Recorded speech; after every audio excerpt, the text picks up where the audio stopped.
Hi, this is Usha. Welcome to Rathod's IAS classes. Today in this lecture, we are going to discuss the current affairs of 7th January 2021. In this lecture, we are going to discuss 7 topics which are very much relevant to UPSC. So let's get started with our first article. Before seeing this article, let us see a small announcement. We came up with a new course, that is Current Affairs Package plus Mains Answer Writing. So this Current Affairs package, which will provide the comprehensive analysis regarding the current affairs, we will be providing daily current affairs PDF, which mainly contains articles from the different sources like Indian Express, The Hindu, PIB, Down to Earth, AIR. And also we are providing the weekly comprehensive current affairs analysis. And we are also providing weekly prelims practice questions along with the video solutions. And also we are especially focusing on mains answer writing and the essay writing. So this course will be very beneficial to clear prelims and as well as mains. So please enroll to that course without any delay. Okay. Now let us see the first article and let us see the title. It says that foundation stone laid for new Anubhava Mandapa. So this article mainly related to this new Anubhava Mandapa. So this article mainly related to the GS1 under ancient history. So now let us talk about why this is in the news and as well as some details and also some facts. So if you see the context, it says that Karnataka Chief Minister laid the foundation stone for the new Anubhava Mandapa in the Basava Kalyan. So this is the important place in our ancient history. So this Basava Kalyan, which is a place where in the 12th century, poet philosopher, that is Basaveshwara, who lived for the most of his life. So because of this article will be important regarding ancient history. So if you see some details which are given in this article regarding this project. So this project, which is mainly to highlight the teachings of the Basaveshwara. So this Basaveshwara, who was the icon of Veerashaiva Lingayat community.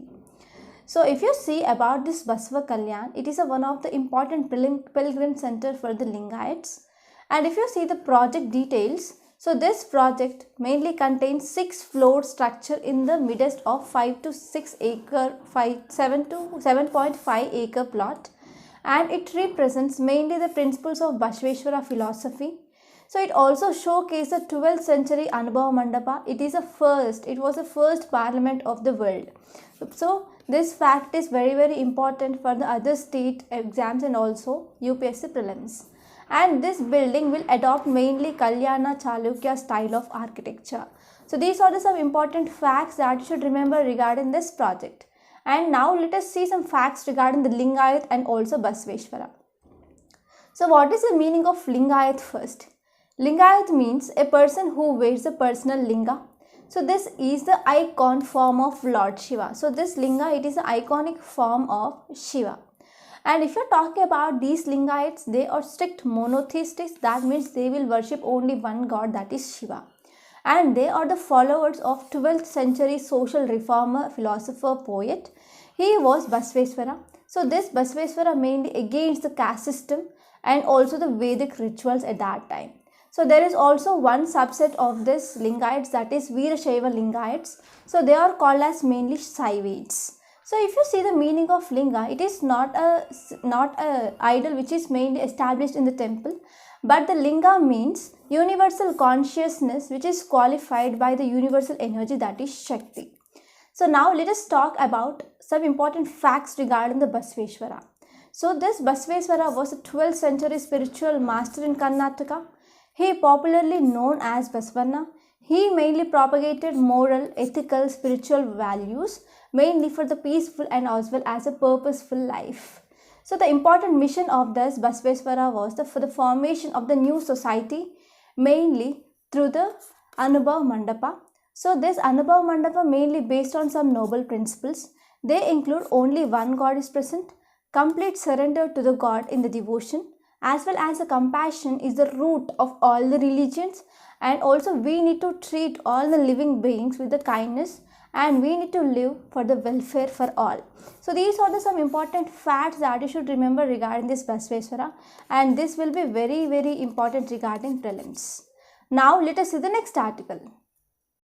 Title says Finance Minister reviews NIP as part of infra spending push. So this article mainly talking about NIP. So this is mainly regarding the infrastructure project. So this article will be important regarding economy point of view, which comes under GS paper 3. So let us have a detailed discussion, and also we are going to see some facts regarding this NIP. So if you see the context, it mainly says that Finance and Corporate Affairs Minister reviewed the progress of this NIP. So here NIP mainly stands for National Infrastructure Pipeline.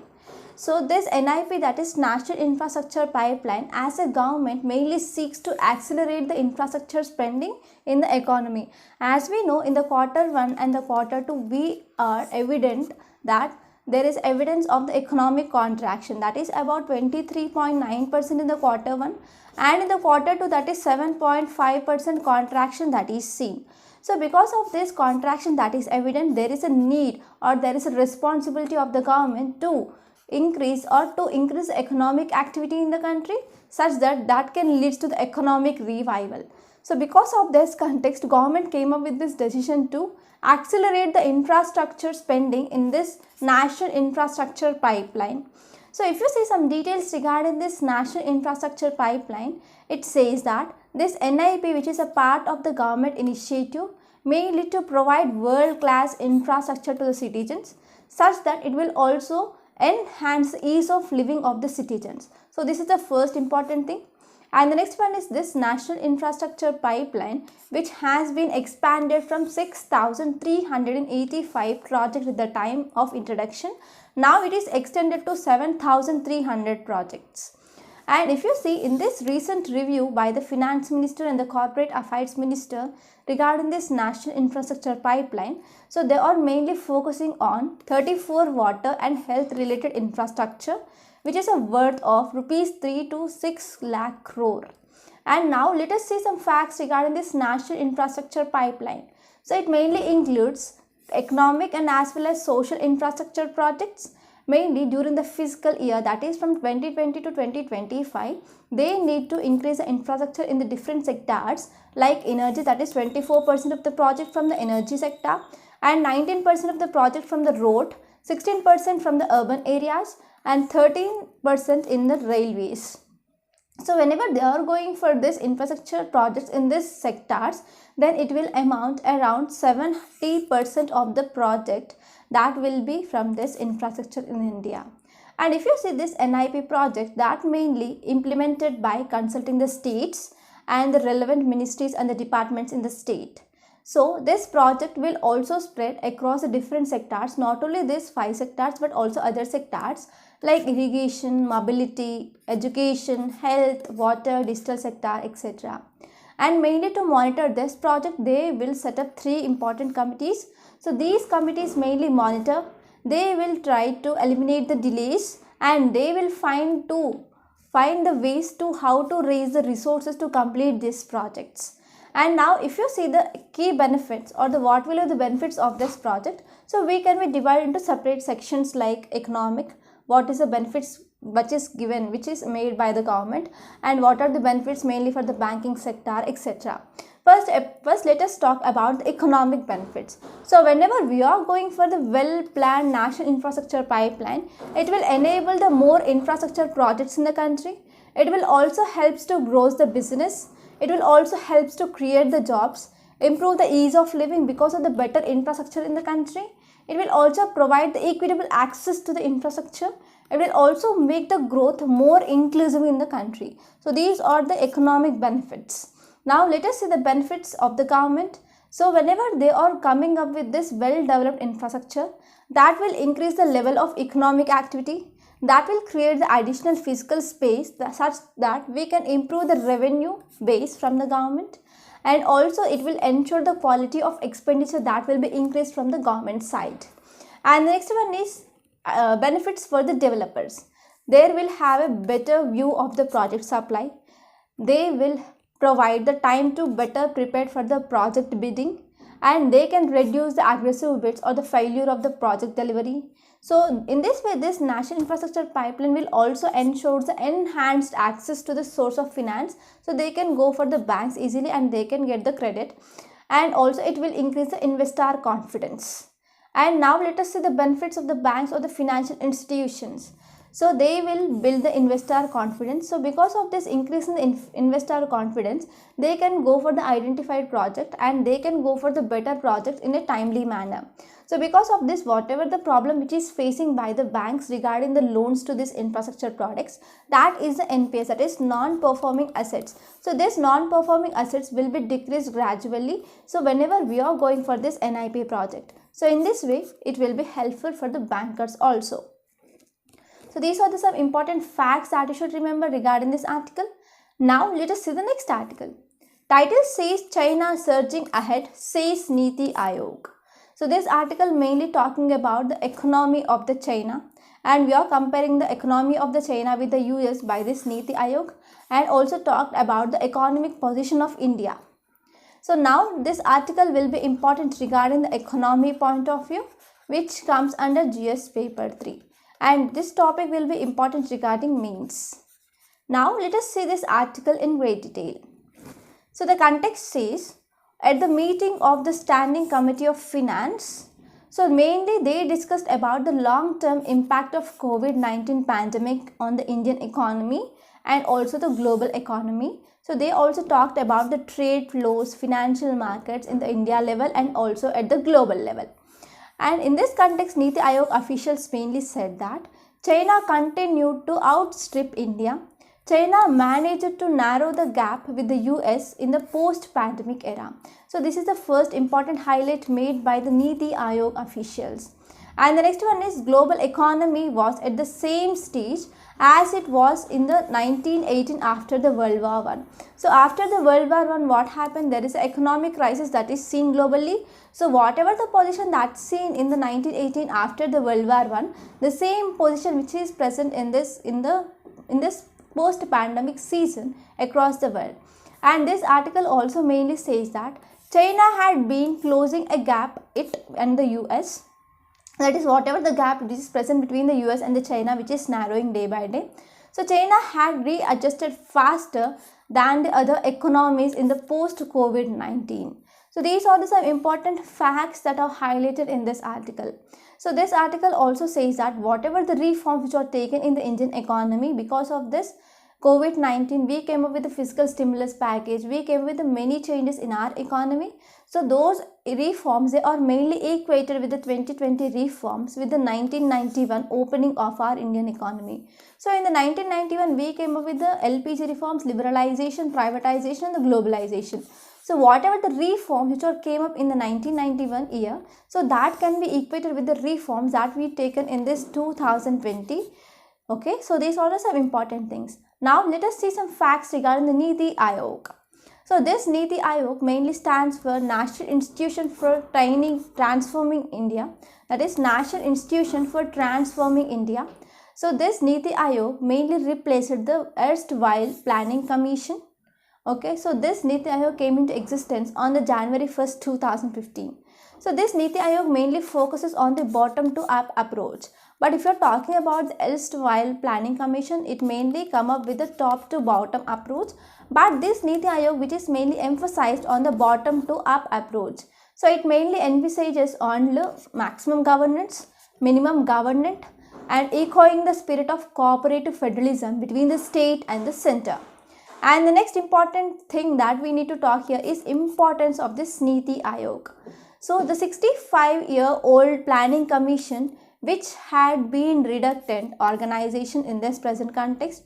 So it was only relevant in the command economy structure but not now. So because of this, we replaced this Planning Commission with the Niti Aayog. The second important thing here is India is a diverse country and its states are in various phases of economic development. For example, if you take the south countries, they are developing, but if you are taking about the northern countries or the northeastern states and the northern states, they are less developed when compared to that of the South Indian states. So because of this, we cannot come up with a one size fit model. If you are talking about the Kerala, there is a literacy rate is high. But if you are talking about some states like the Bihar and the UP, the literacy rate is low. So the reforms or the programs that are relating this increase in the literacy level, that is required in these areas, especially in the northern northern states than compared to that of the South Indian states. So because of this one size fits all, it is not a good model. So this type of economic planning which is obsolete now. So because of this, we cannot make this India competitive by the today's global economy when we are going with this one size fit all. So because of this, we replaced this planning commission and came up with this Niti Aayog. So these are some important things regarding this Niti Aayog. If you want the further information regarding the Niti Aayog, please open your Lakshmikant, and there is a separate chapter regarding the Niti Aayog. So please refer that. And now let us see the next article. Title says using God's name to sell articles is illegal. So all of you know about this article. There is no need of explanation, right? So if you see some of the important shops, like someone says so and so mala, or someone says so and so rings, that should be mainly, they are mainly sold in the name of the gods, that they will say that if you wear this so and so har in your neck, then you can get the relief from all the financial problems you have. You need to wear this so and so color ring, or so and so color stones like emeralds, such that it will be very, very helpful for you financially and healthy. So these are some important advertisements mainly done by some important shops to increase their sales. So this article mainly says that using the God's name mainly to sell the items, it said that illegal. So where you can use this article? So whenever you are talking about the DPSP, that is scientific temper is present, and we need to go for the practical thinking, or we need to think anything scientifically rather than we are going for the traditionally, right? So because of this, you can use this article as a case study in your mains answer. So this article mainly focusing on the selling of the articles in the name of God. It is illegal. So if you see the context, Aurangabad bench of Bombay High Court declared that advertisement of any article using the name of the God and claiming that it has a supernatural powers, it is illegal. For example, we can say Hanuman Chalisa Yantra, Navratra links, so and so. And if you see, whenever any person who is selling any articles by the name of God, then it will mainly falls under one important and one big act, that is Maharashtra Prevention and Eradication of Human Sacrifice, Other Inhumane, Evil and Agori Practices, and the Black Magic Act. So we need to think about the rationality, and we need to go for the scientific temper. So in this way, whenever you want to improve the scientific temper, what is a role played by the court? So you can add this case as an example under the role of court to end the superstition. Now let us see the next article. Title says Supreme Court to study anti-conversion laws of Uttarakhand and UP. So this article mainly focusing on anti-conversion laws. So we already dealt detailedly regarding this UP's ordinance. So if you're talking about the ordinance, so the governor has the power and the president has the power. So if you're talking about the ordinance making power of a governor, which comes under Article 213 of Indian Constitution, and if you're talking about the ordinance making power of the President of India, which comes under Article 123 of Indian Constitution. So we had a detailed discussion on the what is this ordinance and what are the features of the UP ordinance regarding anti-conversion bill. So we have a detailed discussion. Now let us see what is given in this article. Supreme Court mainly agreed to examine this constitutional validity of these laws, which are mainly came up by the states Uttarakhand and Uttar Pradesh regarding the anti-conversion. So whenever we are talking about the anti-conversion, there are different fundamental rights that will come into picture, right? Right to privacy, right to religion, so and so. So you need to refer all those, and you need to revise all those topics we discussed in the last 1 week. And now let us see what is the thing which is given in this article. So here Supreme Court accepted that it will examine this constitutional validity of this anti-conversion laws. So it mainly says that the procedure to be followed for the religion conversion according to this ordinance here is, the first is individual who want to convert into another religion, and he need to submit the notice to the district magistrate, that is 60 days before that. So after the submission of this notice to the district magistrate, so this district magistrate will start to inquiry on that. So after the conversion of the person, he should submit the declaration within 60 days. So after submitting the declaration, the person has to appear before the district magistrate and confirm his or her identity. And if at all any violation, that means if at all the conversion made mainly based on the fraud thing or by force, then it will comes under the violation. So if there is any violation, there is a punishment of 6 to 3 years, and the person who has converted them, they mainly attracted to the 5 years of jail. And if you see, whenever the marriage is mainly done with the sole purpose of religious conversion, then that marriage mainly made as a null and void. And if you see, all the offences under this UP law, UP ordinance, they are non-bailable. That means the bail will not be given. So these are some important details, and after the Supreme Court decision, let us have a detailed discussion on this topic once again. And now let us see the next article. Title says boosting India with maritime domain awareness. So this article mainly talking about maritime domain, and this topic will be very important regarding international relations and as well as security, which comes under GS paper 2 and GS paper 3 respectively. And this topic will be very important regarding mains. And now let us see this article in great detail, and I will try my level best to make you understand. So if you are talking about the Indian Ocean, we have the Eastern Indian Ocean and we have the Western Indian Ocean.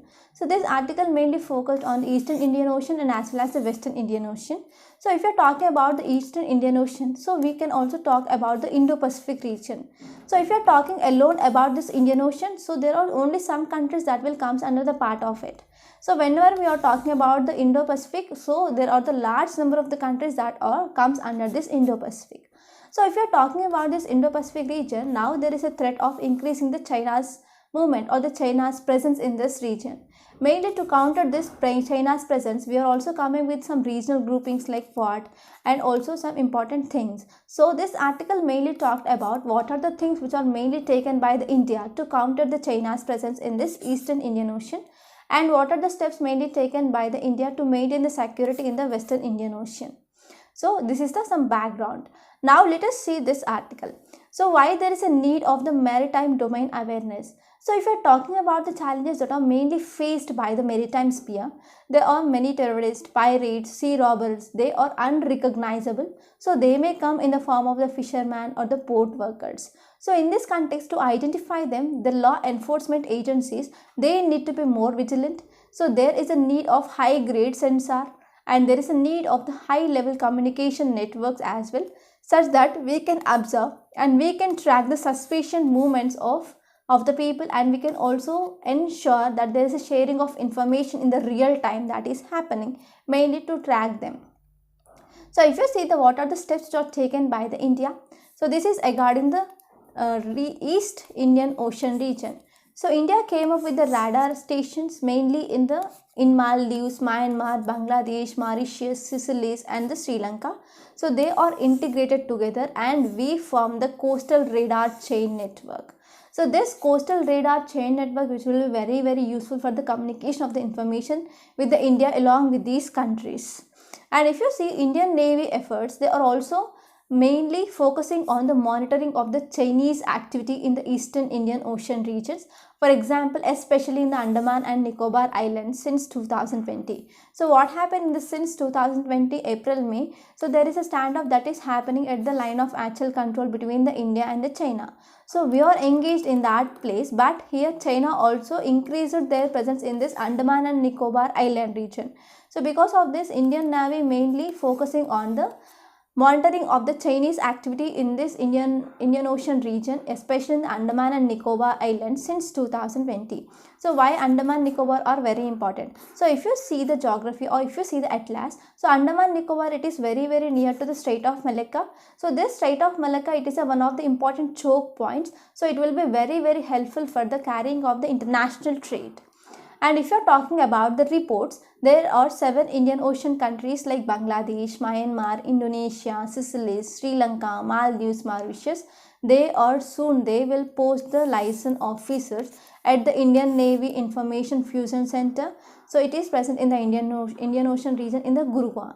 So whenever there is a liaison officers who are posted in these areas in the Information Fusion Center, so if at all any suspicious thing that is happening in nearby that country, so these liaison officers will be contacted such that they will contact directly their country's government. So it will not lead to any delay there. And if you're talking about France also has appointed officer at the Indian Fusion Center, And if you're talking about other countries of the Indo-Pacific, they include Australia, Japan, UK and US. They also agreed to appoint this position officers here. So whenever these type of the position officers which are mainly appointed, that will be very helpful for the proper coordination between the countries, and we can also monitor the Chinese activities in this region. And if you're talking about West Indian Ocean, even New Delhi also upping the engagement with the Western Indian Ocean Liaison Officer. So here New Delhi also came up with the positioning of one officer in this Western Indian Ocean Liaison. Mainly it is present at the Regional Maritime Info Fusion Center, which is mainly located in the Madagascar. So where is this Madagascar? It is present. If you see here, Africa is present and here a small island is present, that is Madagascar. So in this Madagascar there is a Regional Maritime Info Fusion Center. So in this also India appointed one liaison officer. So India also has posted an officer mainly in the European Maritime Awareness in the Strait of Hormuz. So this Strait of Hormuz, it is also one of the important choke point which is mainly located in the Abu Dhabi. So this European Maritime Awareness in the Strait of Hormuz, which is present in the Abu Dhabi. So in this area also India posted the officer. Mainly it will helpful for the monitoring of the maritime activity mainly in the Persian Gulf and as well as the Strait of Hormuz. And also if you are talking about the Indian Ocean Commission, India recently added as observer status. So it is also very important. And if you are talking about the role of France here, India and the France mainly signed the logistic agreement in the 2019. So this logistic agreement that will be very helpful for the maritime commons. And also France also played an important role that India added as an observer status in the Indian Ocean Commission, because France mainly pushing for the greater Indian participation in the Indian Ocean region, and as that is especially in the Western Indian Ocean. And if you say, we also have the white shipping agreements regarding the movement of the trade ships etc. with the 21 countries which are present in this Indian Ocean region. So whenever we are having the white ship agreements here, so we have a comprehensive picture of the maritime traffic. So which country ships are moving there, whether there is a high activity of the Chinese ships or not. So in this way we have the information. And the next one is India also have the India's military satellite, that is GSAT-7A. So that will facilitate the real-time sharing of the maritime information. And the next one is we also came up with the program Sagar that mainly talks about the security and the growth for all in the region. So we also have the Sagar 1, Sagar 2 and the Sagar 3, which we are providing the humanitarian assistance to the COVID-19 affected countries. So these are the some important points mainly highlighted in this article. Now let us see the next article. Title says the importance of social interactions. So this article mainly talking about social interactions. So this article, it is a good article, but it is mainly talking about the Hindus and the Muslims. So we are not going to see how the Hindus are doing, how the Muslims are, so and so things which are given in this article. So whatever the importance regarding the UPSC, we are going to extract from this. So if you see the background, it mainly says that human, it is a social animal. Human is a social animal. So nowadays, because of the COVID-19 imposed lockdown, we are in the house. We are not moving out of the house from the last 1 year, right? So approximately 1 year, right? So we are using the digital technology and we are talking with our friends, with our relatives, mainly through the WhatsApp video calls, WhatsApp messages, Facebook, etc. So whenever we are calling to another person, if that person who is not responding or who is not attending to our call, who is not giving the reply to our messages, then we have something like we will come to a conclusion like so and so person is like that, he is not attending to my call, so and so we will generate one prejudice, that is we will come to a conclusion whether it may be the positive or whether it may be the negative, right? So most of the times we will come about the negative things, negative decisions, negative conclusions. So whenever we are getting the negative conclusion, it is called as a prejudice. So if you see, this article mainly says that because of this COVID-19, the many victims of this COVID-19 here is social interactions. We have the millions of friendships whenever we all started going to schools. From in the schools onwards, we started to have a friendship. We started to develop the friendship with the new persons. From the schools to colleges, colleges to the universities, from universities to the workplaces, after the marriage, with the neighbors, with the relatives, so and so we will have millions of friendships in our life. But because of this COVID-19, we restricted to ourselves in the homes, and what happened, the social interactions are decreased. For the students who are going to school, the students who are going to colleges, who are going to universities, who are going to workplaces, they decreased their new friendship relations. So the friendship that they are going to have if they are going to schools, colleges, universities, workplaces, that are decreased now. So because of this, minorities and the majorities, they are understanding that there is an increase in the conflict between the minorities and the majorities because there is a decrease in the social interactions. So how can we reduce the prejudice? So the prejudice can be reduced by the contact. Next one is the friendship also reduces the prejudice. And if you see, one multiple study mainly said that frequent interactions between the religious groups, then the negative things will be reduced, that is prejudice will be reduced. So I want to give you one example here in my case. So we launched this current affairs package course, but many of you people are not responding. But I don't know why you people are not responding. So I don't know about what are the prejudice or what are the negative things you developed. So mainly to resolve this, whether this course is beneficial or not. I am saying this course is very beneficial because when I am preparing for my UPSC, I faced those problems. So with my experience, I came to launch this course. So I want to give you the detailed analysis regarding the current affairs. So initially when I was started my preparation, I don't know about a current affair. So I don't know about what is this current affairs, what is this, how can I link with the static, how can I cover this current affairs. So because of that confusion, I took at least 2 years to complete the current affairs or to understand how to read the current affairs. So I want my students should not face that problem initially. So because of that, I came up with this current affairs course. We are going to have Hindu analysis, we are going to have PIB analysis.